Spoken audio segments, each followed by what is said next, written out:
Bom, o assunto da aula é caixa d'água, reservatório. Eu prometo que eu vou ser rápido e não devo demorar muito. Então, olha aí, o reservatório, né, a caixa d'água. A caixa d'água é um elemento que a gente está sempre brigando com ele. Por quê? Porque geralmente vocês esquecem, né? Esquecem do reservatório e quando lembra já é tarde demais. Então, no projeto, a gente tem que lembrar da existência do reservatório. Então, o que, que é a caixa d'água? A caixa d'água é um tanque destinado a armazenar água para consumo, né? E ele é necessário. No Brasil, é um item obrigatório. Obrigatório por quê? Porque a gente não tem uma constância no fornecimento, né? A gente sofre alguns problemas aí de fornecimento, a gente não pode confiar plenamente no, na concessionária, né, que vai fornecer a água. Tem um outro elemento também que a nossa tubulação também não está preparada para a pressão da água da rua. Então isso também precisa ser levado em consideração, né? E então não tenha medo. Por que não tem medo? Porque certamente vai estragar o volume do edifício, né?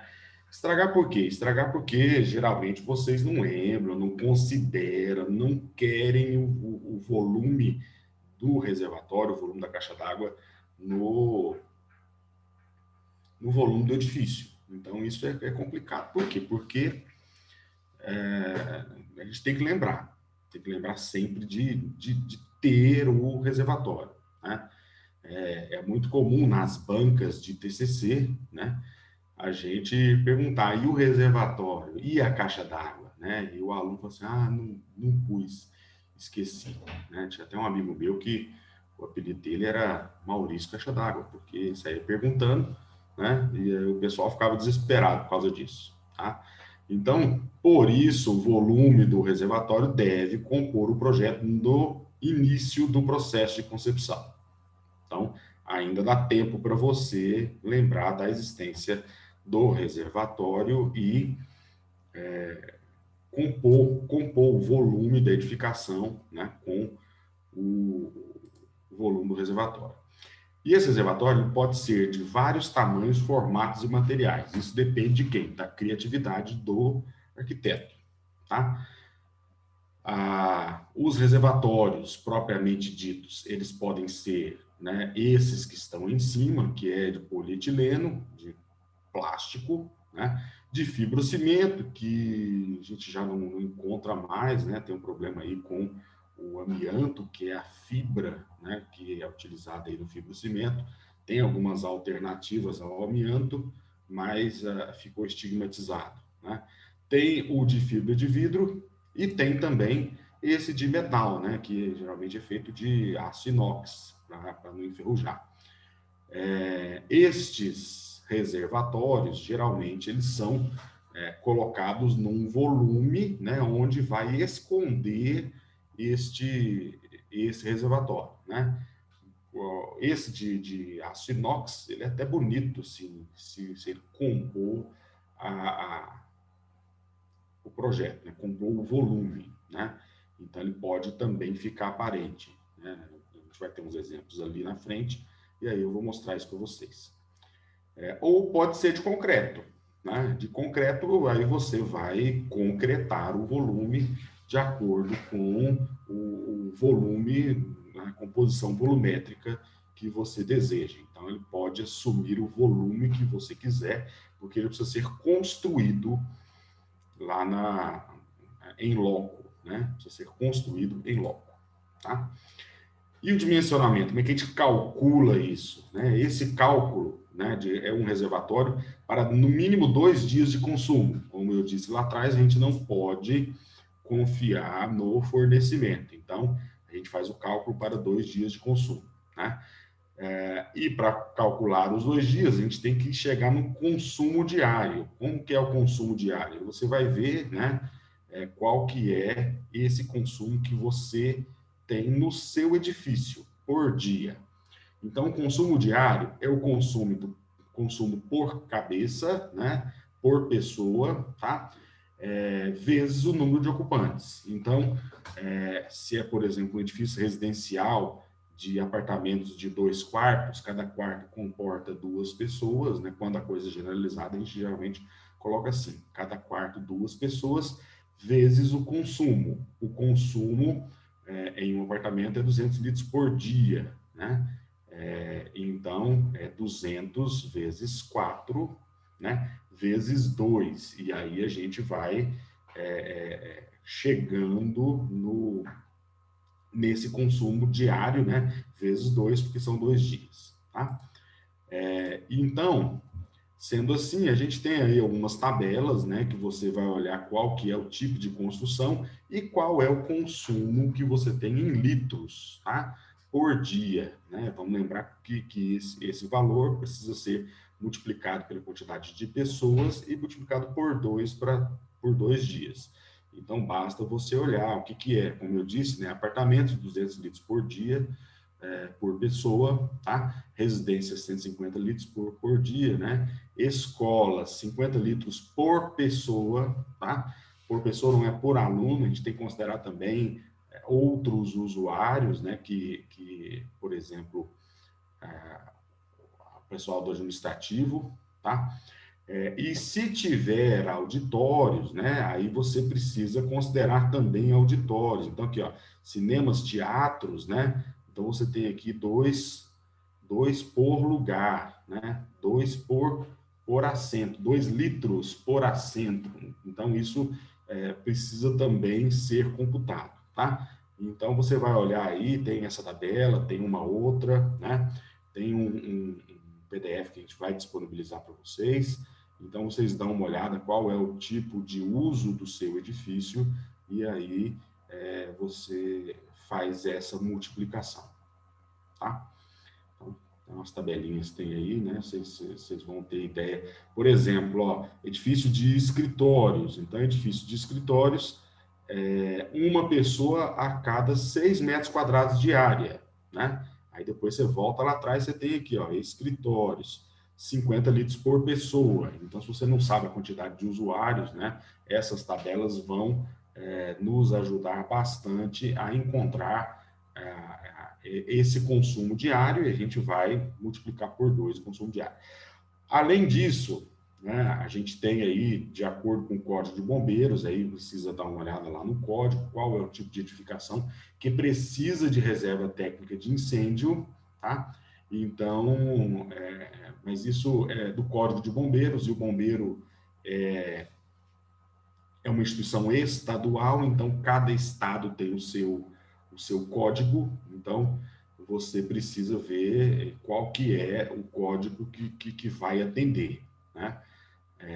Especificamente. Mas gira mais ou menos em torno de 20% da demanda para os 2 dias, né? Gira mais ou menos em torno de 20% da demanda para 2 dias. Tá? Então, a gente vai considerar aqui esse número, 20% é a reserva técnica de incêndio. Né? E você pode também dividir, né, essa quantidade de litros em reservatório superior e inferior, mas isso acontece apenas quando a gente tem um edifício com mais de 3 pavimentos, porque a concessionária ela precisa atender, né, ela precisa fornecer até a altura de 3 pavimentos. Então, fornece água com pressão para que ela chegue na caixa d'água, né, com essa altura de 3 pavimentos. Acima de 3 pavimentos, você precisa, ou você pode dividir em reservatório superior e inferior, sempre nessa proporção. O reservatório superior, 40% da demanda para os 2 dias, né, mais a reserva técnica de incêndio. 100% da reserva técnica de incêndio precisa estar no reservatório superior, porque se por acaso pegar fogo, né, ela precisa estar lá reservada para a possibilidade de apagar o incêndio. Tá? Então, 100% a reserva de incêndio, né, somou tudo, 100% que está colocado aqui, né, 20% é a mais, né, 20% a mais é a reserva técnica de incêndio. e ela toda precisa estar no reservatório superior. Então, o superior, 40%, mais a reserva de incêndio, e o reservatório inferior com 60% dessa demanda. E isso é complexo, por quê? Porque você precisa ter uma casa de máquinas, né, com bombas de recalque para jogar essa água lá em cima. Então, por isso que a gente pede para vocês não fazerem a divisão, né, se você não tiver realmente a necessidade, se não tiver, né, mais de 3 movimentos, você não faz a divisão, você coloca toda a reserva, o reservatório, todo ele fica no reservatório superior. Tá? Você vai dividir inferior e superior se tiver necessidade, por conta da presença dessa casa de máquinas, né, que ela ocupa um certo espaço, né, e não tem toda essa tubulação que precisa ser lançada. Essa casa de máquina com essas bombas, né, geralmente elas dão problema, dão manutenção, você tem que ter 2 bombas, né, você tem que ter a bomba que está funcionando e a bomba de backup, caso exista manutenção. Então, não é uma casa de máquinas, né, tão fácil de ser localizada. Tá? Aí você pensa direitinho a necessidade de ter ou não o reservatório superior e inferior. Aqui é só para a gente lembrar que 1 litro d'água tem 1 quilo, a densidade da água é 1, então 1 litro d'água tem 1 quilo, né? E tem 1 decímetro cúbico de volume, né? 10 por 10 centímetros, tá? Então, esse é o volume que ele ocupa. Então, 1 litro pesa 1 quilo e ocupa um volume de 10 por 10 por 10 centímetros, tá? Vamos transformar isso aí, então, 1.000 litros é igual a 1.000 quilos, que é igual a 1 metro cúbico, né? Ou 1.000 litros é igual a 1 tonelada, e aí, quando a gente fala tonelada, a coisa fica mais interessante, porque pesa bastante, né? Pesa bastante. Então, 1 tonelada tem 1 metro cúbico, né? É um cubo de 1 metro por 1 metro por 1 metro. Tá? Então, ocupa espaço. 1.000 litros ocupa espaço, né? Então, 1.000 litros é o consumo de uma residência, né? Geralmente, uma residência de 3 quartos, né? A gente chega nesse volume de 1.000 litros. Imagina outros edifícios, né? Quantos 1.000 litros e quantas toneladas de peso, né? Só de água, tá? Então, o reservatório não pode estar em qualquer lugar. Estruturalmente, o reservatório não pode estar em qualquer lugar. Eu já vi algumas vezes, né, vamos colocar o reservatório bem no meio do edifício para ninguém ver, né? E no meio do edifício você tem lá uma laje, você tem um auditório. Como é que você põe um peso desse em cima de uma laje de um auditório, né? Então, que não tem pilar, né? Então, precisa ter uma estrutura, né? Geralmente, o pessoal usa ou sobre os banheiros, né? Você tem uma coluna de banheiros, né? O reservatório pode estar ali, porque ali o consumo já é direto, né? Já localizado, e banheiros são ambientes que não são ambientes muito grandes, então você tem paredes muito próximas, que estruturalmente é mais fácil de acontecer. Ou em cima da caixa de escadas, né? São os locais onde geralmente são colocados os reservatórios, tá? Por quê? Por conta dessa questão da estrutura. Outra coisa que é importante, né, que a gente tem muita dúvida, é esse lance da coluna d'água, né, que é a altura necessária para ter pressão na torneira. Então, na torneira ou no chuveiro, principalmente no chuveiro, tá? Então, a gente tem que lembrar o recomendado, né, pela norma, é 1,50 m acima do ponto do chuveiro. O que significa isso, né? O chuveiro está a 2,10 m de altura, né? Então, até a laje, se for uma laje de 3 metros, né? A gente tem aqui, né, 1,90 m. Então, a grosso modo, acima da última laje, a caixa d'água deve começar, a parte inferior da caixa d'água, ela deve começar a 60 centímetros acima da laje, tá? 60 centímetros. A gente costuma chamar esse espaço de barrilete. Barrilete não é o espaço, barrilete é são as tubulações que saem, os canos que saem da caixa d'água, o que é o barrilete, mas a gente costuma chamar esse espaço aqui de barrilete, que é onde acontecem esses canos, né, que saem da caixa d'água para a distribuição. Então, 60 centímetros acima da última laje do seu edifício, tá? A gente pede para vocês manterem isso daí. Professor, vai dar para esconder isso tudo atrás da platibanda? Aí fica aquele edifício textudo, né? Com aquela platibanda gigantesca, uma platibanda de 2, 3 metros, tá? Então, eu acho que fica feio. A gente precisa mesmo assumir esse volume, né? E utilizar esse volume a nosso favor. Alguns exemplos aí, né?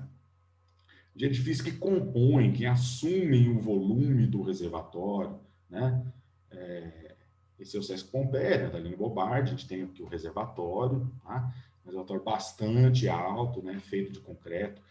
O reservatório ele pode ser um volume separado, né? Como esse aí, ó. Ele pode ser um volume em separado e ele pode ser, né, um elemento verticalizador na sua proposta, né? Então, esse aqui, por exemplo, está entre os blocos do edifício, né? E ele é um elemento que verticaliza realmente. Olha a altura do volume, né, com relação aos blocos dos edifícios, né? Pega a altura desse edifício, que já tem 3, aqui, ó, térreo, 1, 2, né? Então, são 3 pavimentos, né? Então, olha a altura desse reservatório, né? Ele é pelo menos 2 vezes, mais de 2 vezes maior do que os 3 pavimentos, né? Então, ele tem uma altura de mais ou menos 10 pavimentos para um edifício de 3 pavimentos. Precisa desse exagero? Na maioria das vezes, não, né? Porque o edifício tem, né? Me parece que tem vários blocos, né? Então, você tem um volume realmente bastante grande, né?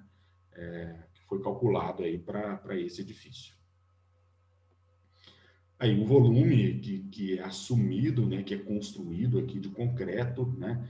E que se não bastasse o volume, né? O arquiteto ainda pintou de vermelho, né, para ficar bem chamativo, tá? Então, a gente precisa assumir esse lance do volume do reservatório, já que precisa ter, né? Assumir o volume. Ou, pelo menos, não ter medo, né? Porque, na maioria das vezes, vocês querem esconder o volume. Vou mostrar um exemplo ali na frente, né? Que o volume existe e a gente não consegue enxergar esse volume, tá? Olha aí, outro edifício, né? Claramente você vê que ali é um edifício pequeno, né? Deve ser uma caixa d'água daquelas de 1.000 litros, tá? Ou até de 500 litros, tá? Então, você tem aqui um volume, né? Que compõe, né? Assumiu aí esse volume, né? Fez uma graça no volume do próprio edifício, tá? Aí, um volumezinho lateral, né? Um volume lateral, né? Separado do próprio edifício, tá? Mas está presente, né? Um elemento, um volume verticalizador, tá? Esse aí também é um edifício bastante horizontalizado, né? Com uma platibanda baixinha, né? Deve ser uma laje impermeabilizada ou um telhado com inclinação bem baixa, né? Onde tem uma platibanda bem baixa que se confunde até com a própria viga do edifício, né? E a gente tem um volume do reservatório, tá? Mas e esse volume, você olha bem, né? O volume ele é maior do que o pé direito do edifício, né? Ele é bem maior que o pé direito do edifício, porque a gente precisa de ter aquele negócio que a gente conversou lá atrás, né? Da coluna d'água, né?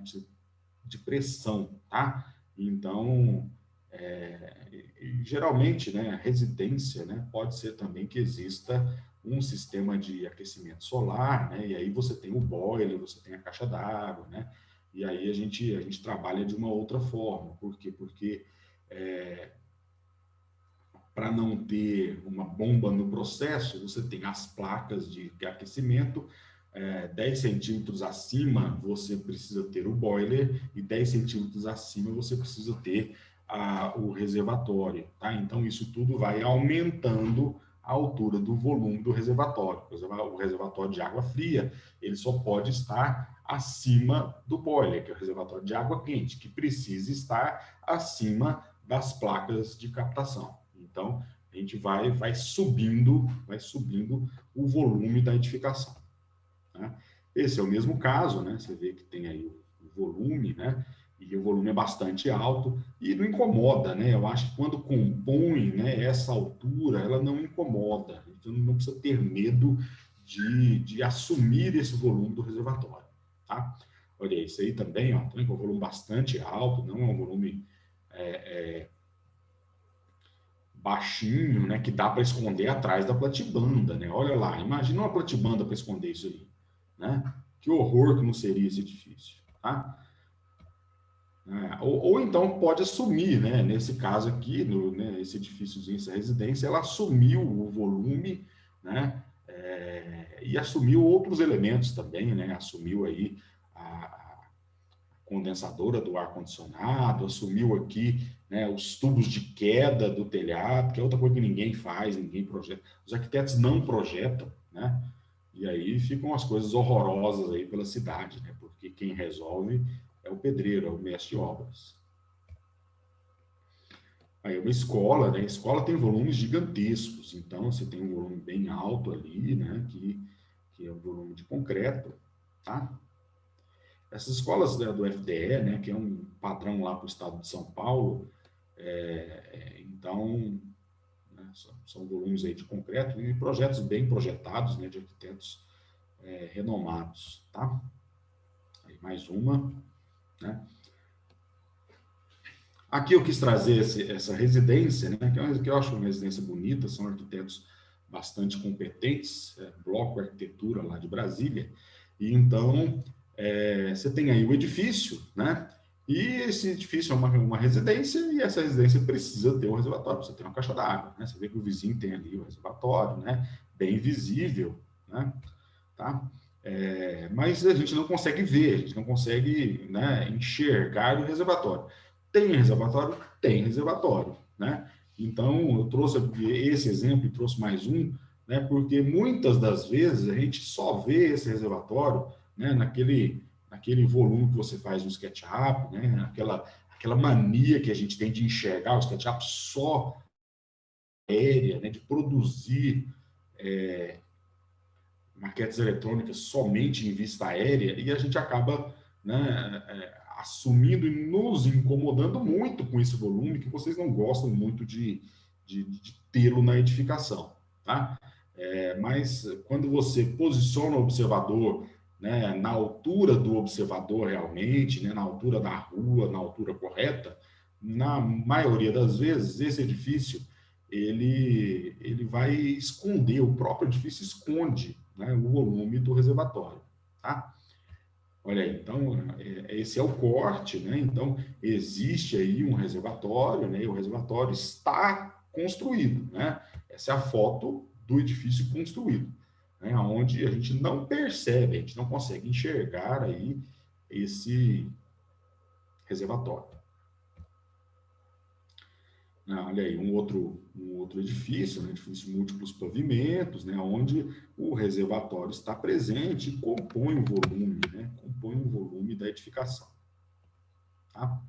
Aqui o reservatório está lá em cima, né, compondo o volume da edificação. Tá? Né, junto ali ao terraço, né, o terraço teto verde ali em cima. Tá? Aí uma outra residência, né, onde o volume da edificação também não aparece, né?